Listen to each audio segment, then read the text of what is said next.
Bonjour Michel, comment allez-vous? Je vais bien, Marie-Michel, merci. Un petit peu sur les chapeaux de roue. C'est une année particulière, là, mais comme tout le monde, on a couru, on s'est adapté, on s'est ajusté. Les choses commencent à se placer, on trouve la vitesse de croisière. Alors, ça va bien, ça va bien.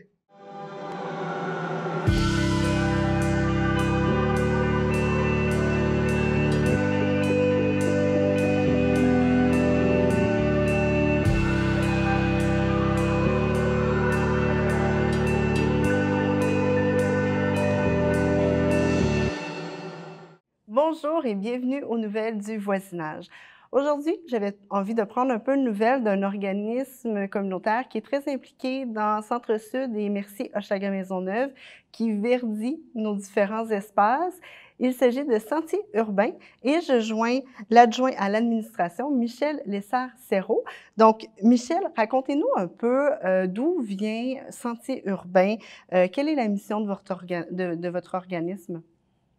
Ben, en fait, à l'origine, Sentier urbain, ça montre quand même un certain nombre d'années. Ça a commencé en 93. Mhm. Notre fondateur et directeur général actuel, Pierre Desnommés, est arrivé à Montréal, s'est installé dans le petit quartier, a remarqué qu'il y avait énormément de terrains vacants, Mhm. d'endroits minéralisés, des terrains vagues qui servaient à toutes sortes de fins plus ou moins agréables. Il y avait aussi un grand besoin de nature en ville.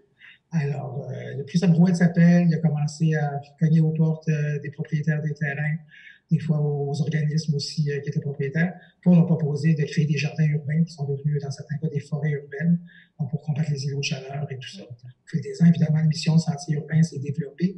Ce qu'on peut dire finalement, c'est que Sens urbain s'emploie principalement à rapprocher l'humain de la nature en Mhm. travaillant principalement sur trois axes d'intervention qui sont mobiliser, éduquer et verdir.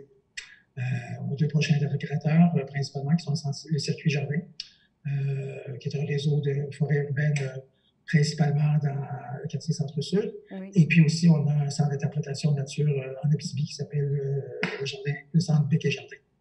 c'est ça. Alors, à part ça, nous, on contribue simultanément, de façon concrète, à développer l'éco-responsabilité, Mhm. euh, le développement des individus, la sensibilisation environnementale, le verdissement du territoire, évidemment. Puis, on travaille aussi à des enjeux d'affiliation sociale C'est et ça. puis d'agriculture urbaine. Dans l'ensemble, c'est pas mal de notre...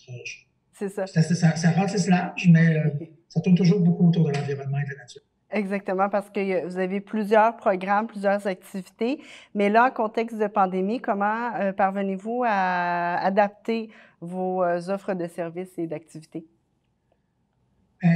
C'est certain qu'il y a eu différentes étapes à l'adaptation parce que, comme tout le monde, on était assujetti aux décisions gouvernementales, aux restrictions de la santé publique, Mhm. qui à une époque, plutôt dans la saison, changeaient quasi quotidiennement.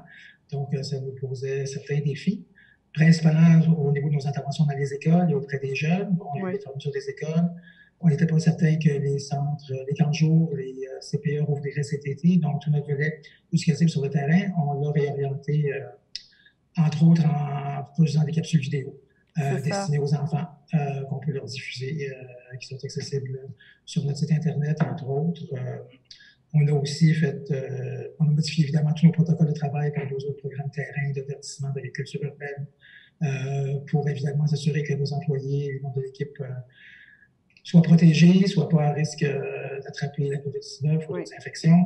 On a aussi accru notre production maraîchère pour répondre Mhm. aussi à des besoins supplémentaires qu'on a sentis, là, particulièrement dans le centre-sud, les gens qui sont sans emploi, qui ont perdu leurs emplois suite au confinement et tout ça. On avait besoin. Donc, on a réorganisé un peu le tir pour essayer de répondre mieux aux besoins de la clientèle dans le contexte actuel. C'est ça, parce que vous venez d'en parler, vous avez augmenté votre production maraîchère que vous redistribuez dans la communauté de différentes manières, c'est bien ça? Effectivement. Déjà, depuis quelques années, on est partenaire de notre quartier nourricier Mhm. qui s'occupe justement de redistribution alimentaire, de production et distribution alimentaire dans le quartier, entre autres au marché solidaire Frontenac, qui donne aussi des cours, des ateliers pour que la population apprenne un peu à prendre en main la chaîne alimentaire pour eux-mêmes. Ce qu'on a rajouté cette année, nous, en plus d'accroître cette production-là avec nos partenaires, le circuit jardin, dont je parlais plus tôt, qui est Oui. actuellement accessible au public en tout temps. Mhm. Cette année, on a décidé de restreindre l'accès strictement à nos employés pour éviter les rassemblements qui auraient pu conduire à la propagation de la pandémie. Oui. Cela dit, puisqu'on avait des espaces déjà aménagés qui n'étaient pas fréquentés, on s'est inspiré un peu des jardins de la Victoire de la Deuxième Guerre mondiale en créant des potagers urbains.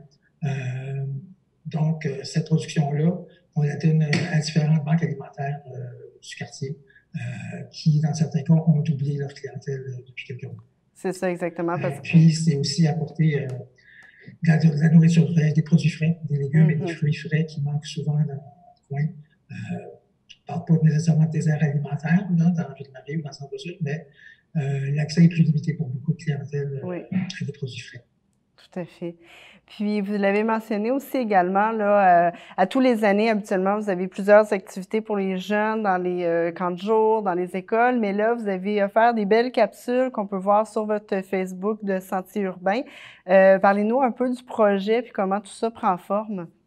Bien, en fait, ce qui se passe, c'est qu'effectivement, l'été, dans le cadre particulièrement du programme du potager des jeunes du Centre-Sud, les jeunes continuent, c'est un projet qui commence dans les écoles, qui continue l'été avec les CPE et les cardio, où on amène les jeunes à jardiner, à découvrir la nature, à découvrir aussi l'agriculture urbaine, par des ateliers en personne, évidemment. Et puis, sur toute la période de l'été, ils voient évoluer les plantations, les semis, la récolte, et tout ça, la vie dans le jardin aussi. Ce qu'on a fait cette année, justement, parce qu'on était loin d'être certain de pouvoir recevoir les jeunes, c'est qu'on a créé une série de 6 capsules qui vont être diffusées tout au long de l'été, destinées aux tout-petits, justement, qui reprend les thèmes principaux là, des ateliers qu'on donne régulièrement dans l'été. La première capsule, par exemple, traitait des graines et de la germination. La seconde parlait de la formation des sols, en fait, qu'est-ce qui constitue un sol. La prochaine fois, on va parler de la différence entre les fruits et les légumes. Éventuellement, on va parler de plantes sauvages comestibles. Ensuite, toutes sortes d'autres sujets, que ce soit la biodiversité alimentaire ou aussi quoi faire avec les morceaux de plantes ou de légumes qu'on n'est pas habitué à manger, les feuilles de céleri, par contre. Toutes sortes de choses, évidemment, qui peuvent servir soit de façon alimentaire, de médicinale ou quoi que ce soit. Donc, on explore tous ces mondes-là avec notre collègue Fanny, qui est très, très, très, très, très intéressante avec les jeunes, qui rend ça très ludique. Donc, comme vous l'avez mentionné, on diffuse ça sur notre page Facebook tout au long de l'été. Il s'agit d'être à l'affût, puis de venir voir les capsules. Elles sont sinon dans la section vidéo aussi de notre page Facebook. C'est ça, exactement. C'est vraiment des petites capsules très éducatives, vous l'avez dit, ludiques, puis vient avec aussi une petite fiche d'activité que les enfants peuvent faire soit seuls ou en famille là, par la suite. Oui, absolument. On trouvait ça intéressant d'ajouter un volet mission, projet pratique pour que les jeunes puissent intégrer un peu plus la matière et puis s'occuper les 10 doigts. Là. Je pense que c'est un peu aussi en pensant aux parents qui sont un petit peu à la recherche d'activités pour leurs enfants depuis plusieurs semaines. Là. Exactement. Donc, d'autres activités à mettre dans notre petite poche à sortir. Aussi, vous avez développé des ateliers numériques en collaboration avec la Maison du développement durable, c'est bien ça? Oui, effectivement. Ça, c'est une autre initiative. En fait, c'est la Maison du développement durable qui nous avait abordé au début du confinement, on va peut-être après les premières 3 ou 4 semaines de confinement.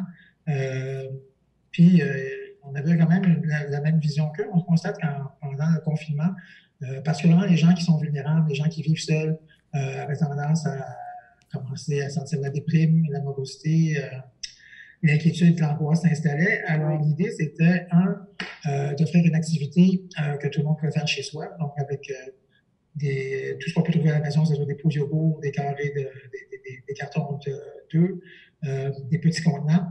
L'idée, c'était de pouvoir créer son propre potager dans sa cour, sur son balcon, sur sa terrasse.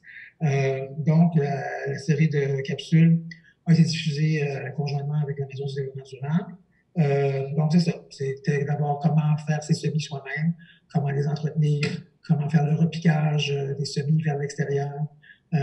Aussi, on a eu une capsule sur les micro-pousses.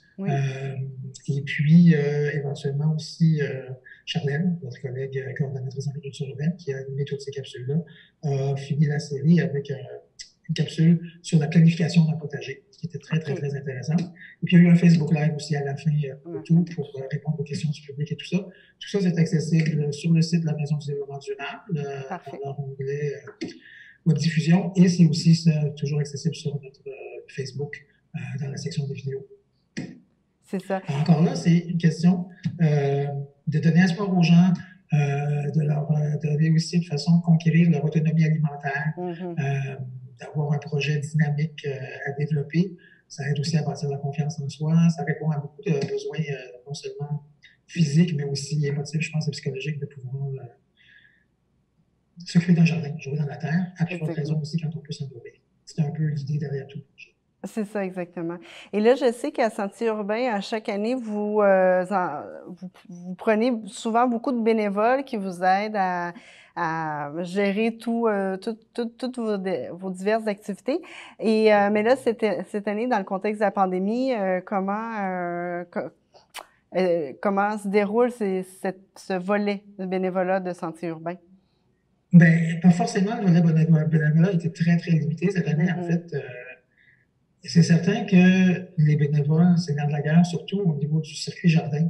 Le circuit, comme je l'ai dit plus tôt, il est généralement ouvert au public 7 jours sur 7 pendant pas mal toute la journée. Mais ce sont les résidents, les riverains des jardins qui s'occupent de l'ouverture, de la fermeture des terrains, parfois de l'entretien aussi, de l'arrosage. Parce que cette année, on a décidé de ne pas ouvrir les jardins au public. Ça élimine évidemment le travail de tous ces bénévoles-là, évidemment. On avait moins besoin à ce niveau-là. On a aussi parfois de l'aide pour monter des plus gros projets comme Gamelin ou des grosses séries de plantations. On fait surtout appel à ce moment-là à des groupes de bénévolat corporatifs. Mais la plupart des entreprises cette année qui aiment envoyer leurs employés faire des journées de bénévolat ont mis ces activités-là sur la pause aussi. Le souci de tout le monde, c'est vraiment de protéger la santé des uns et des autres. Alors, tout ce qui était regroupement, travail